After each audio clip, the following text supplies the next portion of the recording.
Welcome to another edition of Up Close. My name is Tseba Motsegua. Up Close is a daily current affairs show that profiles men and women making waves in their industries and gives newsmakers a human face. The program also gives newsmakers a platform where they can share their stories and vision and even tackle uneasy concerns without scorn or vilification. Stay tuned with us for the next 30 minutes as we talk to Nyami Mandindi, one of the first quantity surveyors in South Africa, black quantity surveyors. Stay with us.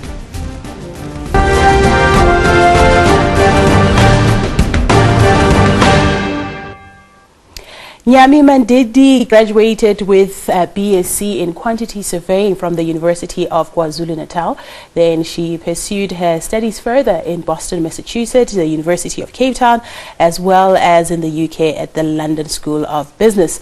Amongst many awards and accolades, in 2007 she was awarded the Women's Property Network 5-Star Award, which recognizes women leadership in the property sector. Nyami, thank you so much for making the time to join us. Thank you very much. One of the first female black quantity surveyors. I'm interested in this award, Women Leadership in the Property Sector. Is it still a scarce skill to have in South Africa? I suppose because property wasn't quite open to women, and particularly blacks. I mean, we didn't have property ownership rights, so blacks were not quite au fait with that space. It's still a fairly new field, but there is a number of women and also black people who have made it well in that sector and come up over the years. Let's go back to when you started. I mean, as you say, not a lot of black people knew about their career, and it's very heavily male orientated. What made you decide that this is what I want to do? I suppose it started with the university, the quantity surveying. I actually started off in chemical engineering when I went to university, and then proceeded to architecture field, which is quantity surveying at that time. So it's been amazing because it's quite a broad field. It's given me the option to reinvent and refocus my career at different stages. And that's where one ended up in the property sector as well. So the base platform to participate in that industry and also to be a player. From chemistry to architecture, I mean, how does that happen? I mean, what was it about it? When I went to chemical engineering, I realized after a year, and of course the first year you're floundering anyway, I realized that I didn't quite enjoy what it was going to do for me. So I moved on to quantity surveying, which has really been a rewarding field. I really, I mean, I get excited every morning. I love what I do. Although pretty much now I don't work as a quantity surveyor, but I've moved to leadership roles. But still it provided a diverse base for me to get into the business world. Let's go back to being a student, stay there. You know, living and studying abroad. What was that experience like for you? Actually, I didn't live long. I did Arthur D. Little in Boston. It was a leadership development program. So I didn't quite live for long times. It was short stints in those, but just the exposure and also that continuous development and getting the global view also made a lot of difference in terms of my development. So it was a great opportunity. London Business School, it was a strategy, executive strategic agility program, and with nationalities from all over the world. So you learn from each other, you infuse from each other, you learn the content, but most importantly is the dynamic interaction and the cultural diversity that happens in that room that you learn more from, actually. And let's look at that. I mean, you worked for about 4 years in construction companies. Very quickly, you know, you became a partner and executive chair of one of the largest professional quantity surveying firms. That rapid progression to senior management, what would you attribute it to? I mean, why Nyami? it's just a pit bull me. I suppose it was a lot of boldness, because at those times there were very few women. It had a lot more to do with the gender than the race, in terms of the construction industry generally. So it was quite difficult. I mean, there were times I would end up on site and there isn't a ladies' bathroom, so I would have to order one of the the guys on site to watch whilst I go into the bathroom. So it was hectic from a transformation point of view, and it's really always heartwarming to see how far our country has gone. The progression had to do with a lot of hard work, and a lot of doing something differently. Pick up those little low-hanging fruits of differentiating yourself as a professional, because otherwise you would never be noticed as a woman, a young girl at that stage. So one had to put in a lot of work into that, and a lot of creativity, just so someone says, ha, she can do something, you know, she can, absolutely. I actually have a friend who is in construction. One of the things that she says, she's like, she's also a tiny person like you are, and she says, I've had to learn to speak very tough, because when you get on site, the men, the laborers are not going to respect you unless you use certain type of language, and you know what I'm talking about. So you had to really toughen up at a young age. Had to toughen up. I remember one of my first site experiences. I was absolutely embarrassed. You know, as a young professional, you're wearing skirts to work and so on, and high heels. And high heels, you're impressing everyone that I'm it. So I go with my boss to East London. They were still building the industrial complex opposite the Mercedes-Benz factory. And East London is a windy place.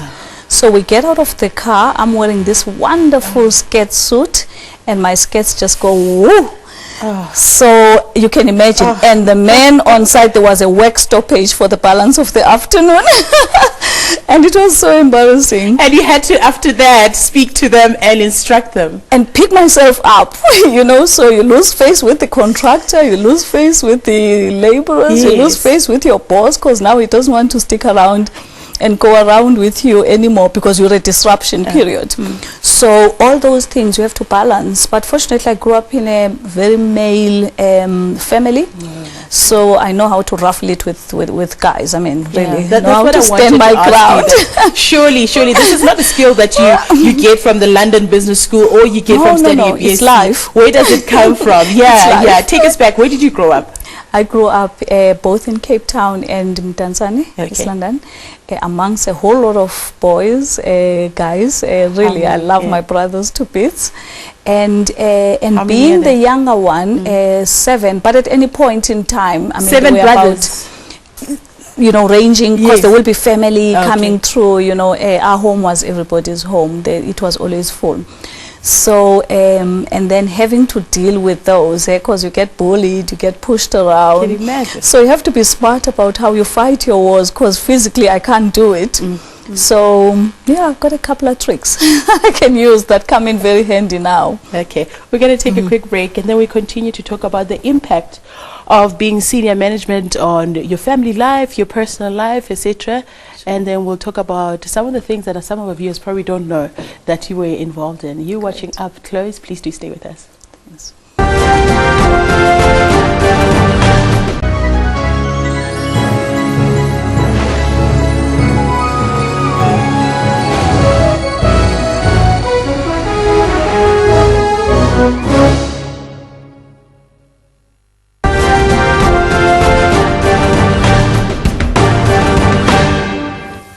Welcome to Up Close. Nyami Mandindi is who we're talking to today on Up Close, and she is one of the first black female quantity surveyors and has made her name globally through a dynamic career in engineering. Now let's continue. You now sit in senior management. I always wonder the impact that it has on a young woman, because it was very earlier on in your career that you moved to partner. What impact does it have on your personal life? It does have. Success comes at a price. You just have to choose if you're willing to pay a particular price. But also it comes, I'm lucky. I've got a great support system. My family has been there for me. And in the early days, it was difficult, bringing up kids on your own and having to travel to sites. I mean, there are times I had to leave Johannesburg around 3 a.m. to go to Limpopo, a number of sites, and then eventually be back home around 10 p.m. So you miss out something. You miss out something. I remember this devastating experience once. I come back home around 10, having done my round trip, and then I find my cousin at home, and I think, oh, it's odd to visit midweek, but anyway, we're quite close. And it turned out that my son had broken his arm and was in hospital. And experiences like that, and they couldn't get hold of me. At those times, I mean, the cell phone reception was still scanty. You're out there in the bundles, you can't, be contacted. And you feel bad. You feel bad that I could have been there for him, so I had to go, tired as I was, go sleep in hospital, be with him, and so on. So you miss out on those moments, but also you add value in a different way. You add value to a whole lot of other people.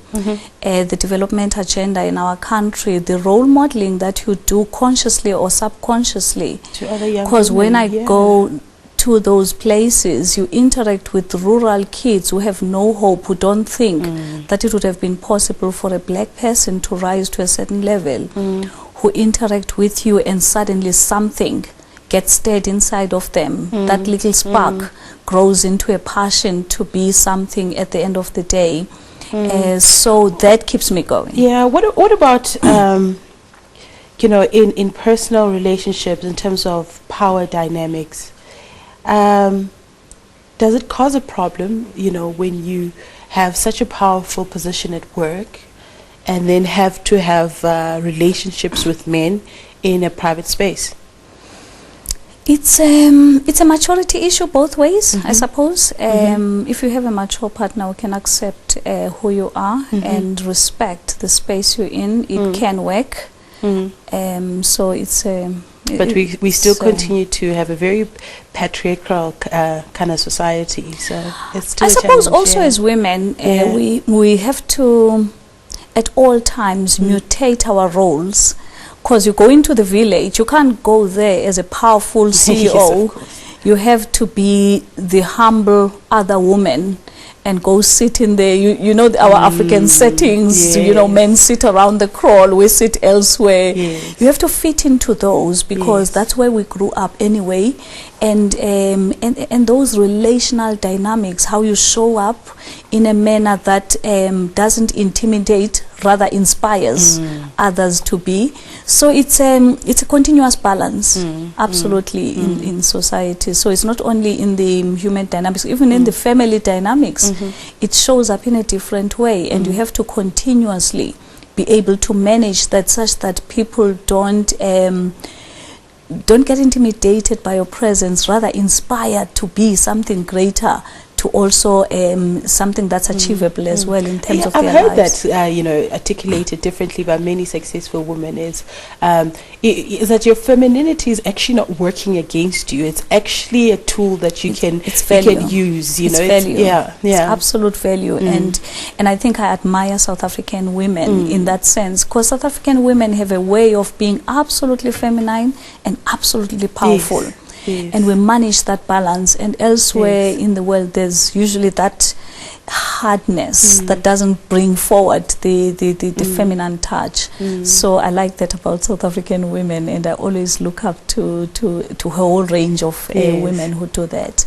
Let's quickly inspire our viewers now. Some of them don't know some of your work. Let's talk about your work. You've worked in projects such as the Gautrain, the Mangaung prison, Orlando Stadium, or Tambo Airport extensions. Just talk us about those projects. How did it feel? I mean, even the 2010, during that time, working at such a crucial time in our history as South Africa in terms of architecture. There's a responsibility that goes beyond self. in these things, because remember, you've got a client who's got an objective and an agenda to deliver something to their stakeholders. That's why our payoff line in our company is enhancing society together, because ultimately the client is society, who's going to be the consumer of that engineering project or product. So I think it's that passion to see a difference. 2010 was particularly challenging for many professionals, because at the end of the day there was a fixed end date and everything else had to build into that, whether the decision is made on time or not, but we had to make it work for our country. So it's something that went beyond our individual egos and companies and gains and everything. It's something that was putting our country on the line from a global player perspective. A lot of pressure. And you'll find most of our work is about public benefit. You know, public benefit. If the BRT bus service is not delivered, that means a whole lot of people who can't enjoy a quality of life in Soweto because that piece of public infrastructure is not delivered on time and at the right quality. So it's a lot of responsibility that rests on development professionals, and we need to embrace that and rise up to the occasion each time. Let's hold it there, Nyami. Is Nyami all work and no play? We'll find out after the break. Stay with us.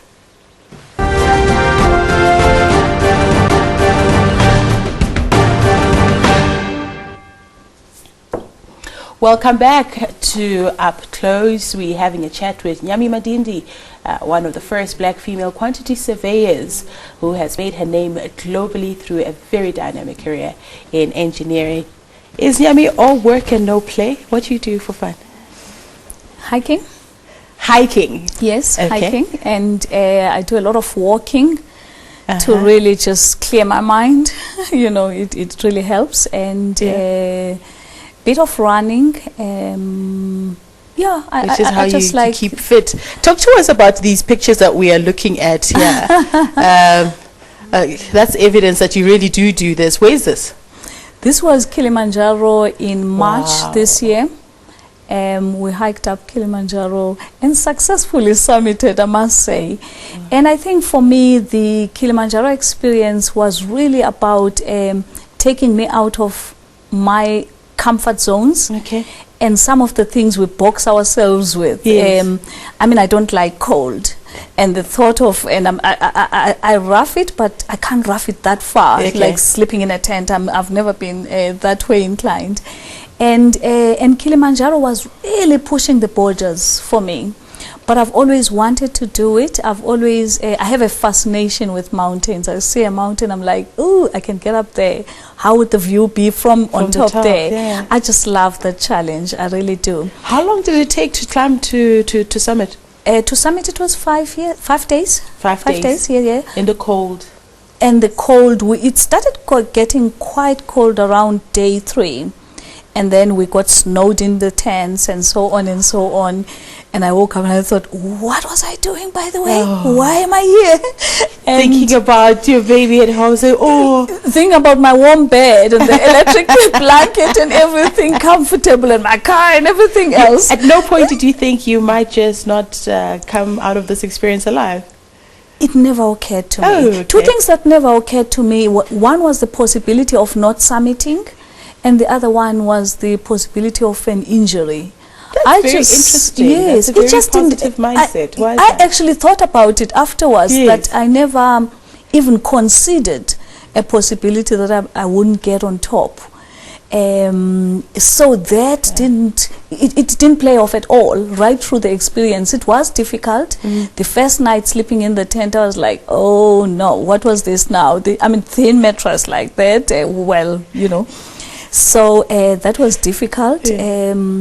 But still, it didn't occur to me that it's a possibility that someone wouldn't summit. And really, fortunately, I did quite well. That's fantastic. Okay, that's one tick in the life bucket. Yes. Growing up with 7 boys, surely you can cook. Yes, I cook. I love cooking, cook a lot. Nowadays, not so much.